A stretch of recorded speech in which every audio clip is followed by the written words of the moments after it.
Tuakau in South Auckland. We are expecting it to be another busy day today, so please be kind when you go for your test to our hard-working testing staff. I would remind you that testing is also available at general practice and urgent care clinics, and just a reminder that wherever you go, COVID-19 test is free. To help speed up the process at our testing centres, it's really helpful if you know your NHI number and if you bring that with you. You can find your NHI number on a hospital letter or on a recent prescription, or call 0800 855 066 to find out what your number is. A reminder that it's essential that people only get tested if they are a contact or if they have visited a location of interest at the specific dates and times and have been told they need to get tested, or if you are symptomatic with cold or flu-like symptoms. Whole genome sequencing, ESR has now run whole genome sequencing on samples from 152 community cases. The analysis of those samples has determined that they are all linked to this community outbreak. On wastewater testing, ESR has also now analysed, or is in the process of analysing, samples from 97 locations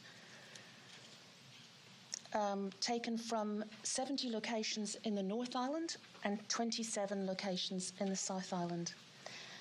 That covers an estimated population of 3.8 million people and more than 90% of New Zealanders connected to reticulated wastewater systems. COVID-19 has been detected in samples from the Christchurch catchment on Saturday and Monday. That follows previous negative results last week, but ESR does stress that there are 3 active cases in Christchurch managed isolation facilities, and that is consistent with the virus being shedded from those cases. Further sampling from around Christchurch is being undertaken today, and we'll get those results by the end of the week. All other South Island sites continue to be negative. Further samples are being collected from Warkworth following a second positive detection. And just back to Wellington, COVID-19 continues to only be detected at Moa Point, and this probably reflects the known cases shedding the virus into the catchment area. There are no new results to report from Auckland since yesterday's update.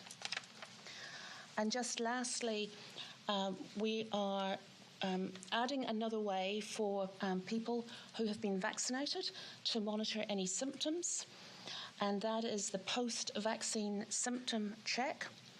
We already monitor reactions to vaccines and medicines through the Centre for Adverse Reactions Monitoring, or CARM, which works closely with MedSafe.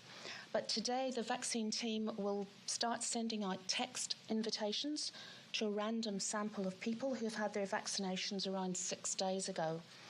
And that invitation asks the person to participate in a short survey. These text messages will be going out every day to a different group. If you receive a text message, you can opt out, but I would encourage you to participate. This really helps give us a better understanding about the use of the vaccine and the effects of the vaccine in a New Zealand context.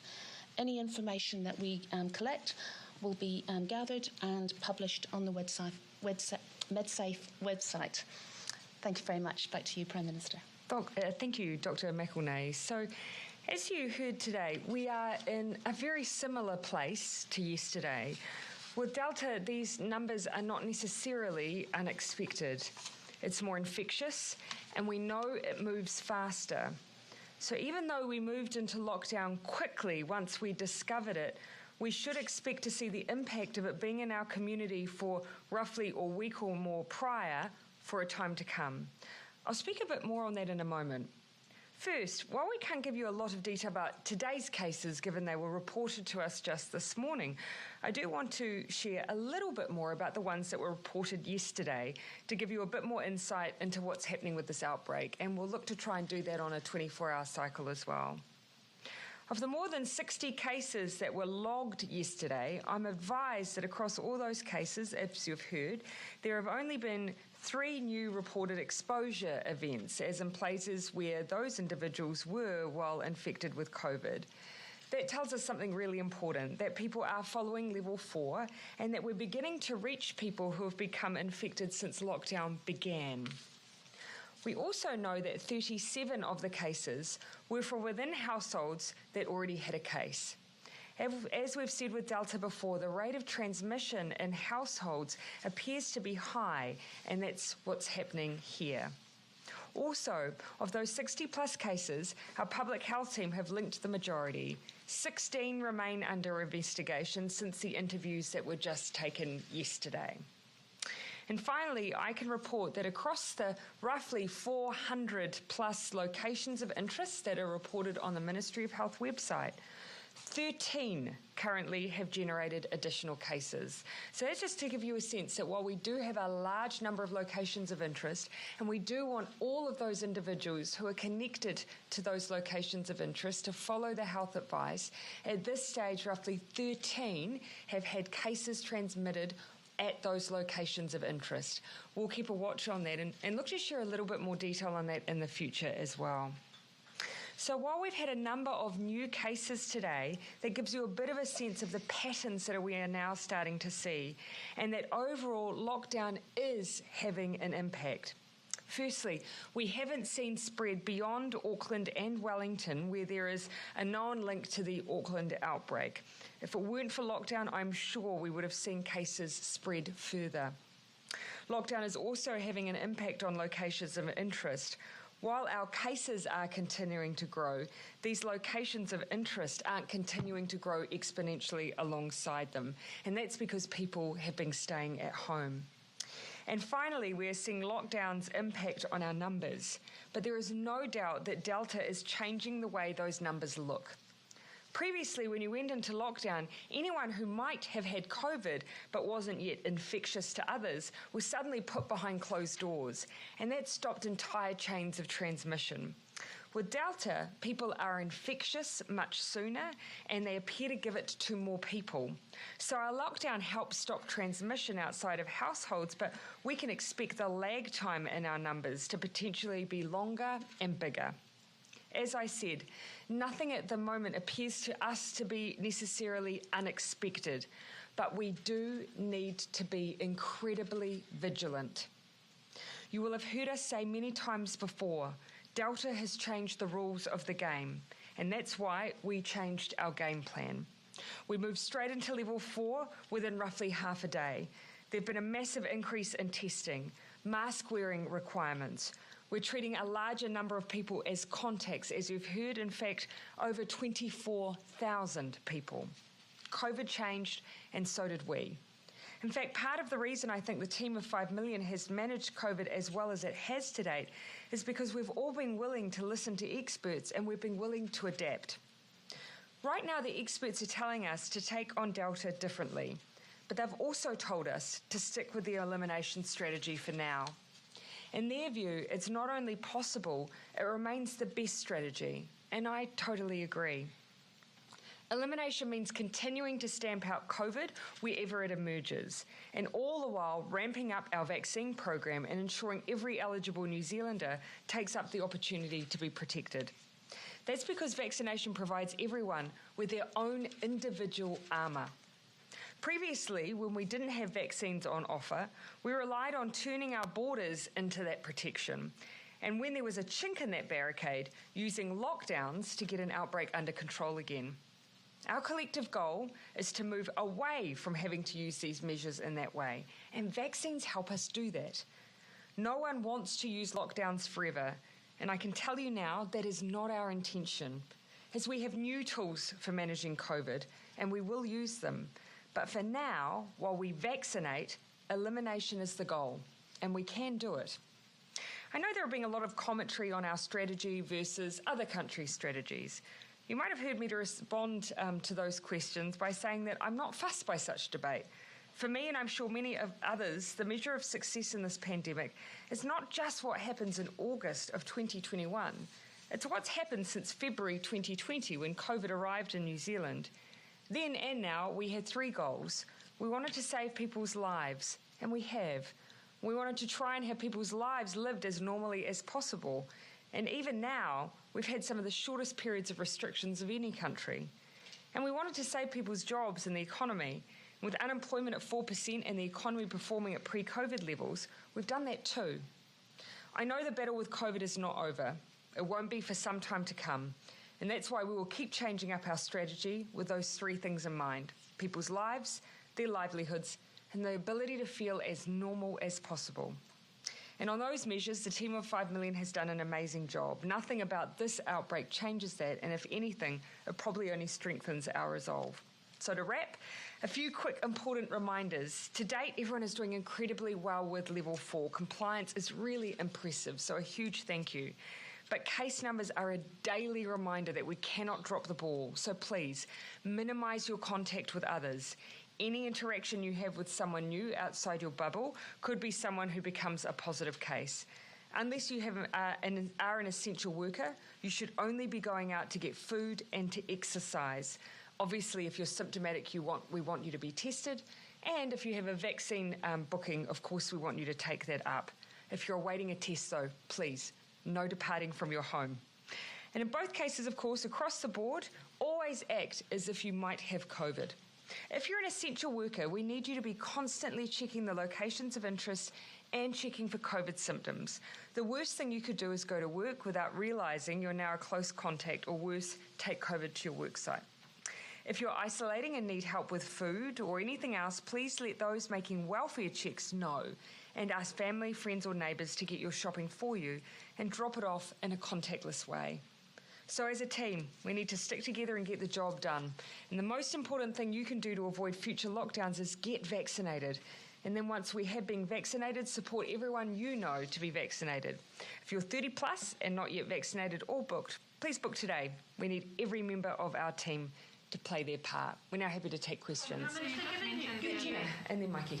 Given you said that Delta is infectious much sooner, but it seems to be sticking around for longer, do you think that you are going to have to keep Auckland at a higher alert level for longer? Obviously, we'll be looking to make those decisions on Monday. But as you can see, a high rate of cases, and that is not because there is any issue with lockdown and its success. We can see it as having an impact, but Delta is very, very tricky. We know that it appears to be, and research is telling us, and this seems to be our experience, that you have an earlier period of infectiousness than what we had before. And we also know it's more infectious. So it's to be expected that we would see a bit of a lag before necessarily seeing the full impact of our lockdown. Dr. McElnay? Yes, and certainly what we're seeing with the cases coming in completely justifies the lockdown, because those people were infected before lockdown.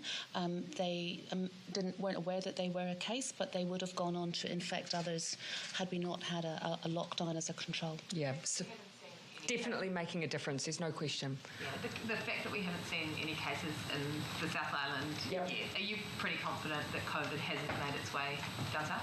Oh, look, we're very pleased at this stage to see that swift move to level 4 has meant that whilst we have, of course, a very mobile country, we haven't seen cases down in the South Island. But we look for other measures, of course. We've got good rates of testing. What's the wastewater looking like? And are we confident that we can safely move in that area? Those decisions we'll use with the very latest data, and we'll be looking to make those decisions tomorrow. You've said that New Zealand won't use lockdown forever while encouraging vaccination. So what level of vaccination across the country would you be comfortable with before we abandon lockdown? I want the highest number of people vaccinated as possible. Not only because that gives us the best chance at maintaining, a level of normality in our lives, that's what protects those people's lives. And that's got to be our collective goal, to look after the team of 5 million. So every extra person that gets vaccinated saves them, saves someone in their whānau, someone in their community, and prevents the risk of outbreaks. People have asked us for numbers. The experts have really advised us to stay away from a single number because that won't necessarily give you the level of detail we need around, for instance, what percentage amongst an age group, an ethnic profile, or even a town or community. We need the numbers to be high across all of those measures. I'll let you finish, Mikey. Yeah, and so knowing that one of the people infected with the COVID-19 virus this time around is yet less than 1 year old, yes. What do you say to parents who may be frightened when you mention a lack of lockdowns for their young children? Well, the whole reason we want everyone who is eligible to be vaccinated is because then they can form a sort of barricade for those who aren't eligible to be vaccinated. The more of us who can be who are mean that we act as a form of protection for those who are too small and too young to be vaccinated, and that is why it's so important. But even those who are vaccinated are still being infected with the virus and can also pass it on. Well, I think, yes. I mean, keeping in mind, we haven't got large-scale widespread vaccination yet, so I don't think it's fair to judge too much about the movement and transmission under those conditions. And yes, while we do have what's called breakthrough transmission, which is not unexpected, you're not seeing those individuals incredibly unwell as you might for unvaccinated individuals. But I'll let Dr. McElnay comment on that too. And just to add that what we're seeing from the international research is you can get infected if you have been fully vaccinated, but the likelihood of being infected is dramatically reduced. And that's where we'll have to leave this press conference. If you are wanting to watch the rest of the question and answer session, head over, as always, to our website, onenews.co.nz. Here's what you need to know from today's update. There are 68 new COVID cases in the community, our highest number yet. 2 new cases are in Wellington, the rest in Auckland. It brings our total to 277, with 1 previous positive case now reclassified. There are 6 subclusters in this outbreak, the 2 largest being the Birkdale Social Network and a Mangere Church, where a dedicated testing site has been set up and very busy today. An additional 20 locations of interest have been added. There are now 495, but transmission is only believed to have occurred at 13 of these locations. Yesterday, nearly 88,000 vaccinations were given across the country. Thank you for joining us for this One News special. We'll be back at 6 o'clock with full and comprehensive coverage of the COVID situation. And a reminder, of course, in the meantime, Te Karere is here at 4 o'clock. In the meantime, have a good afternoon.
of a cliff. Realize there must be more to life than this. Reaching for the stars.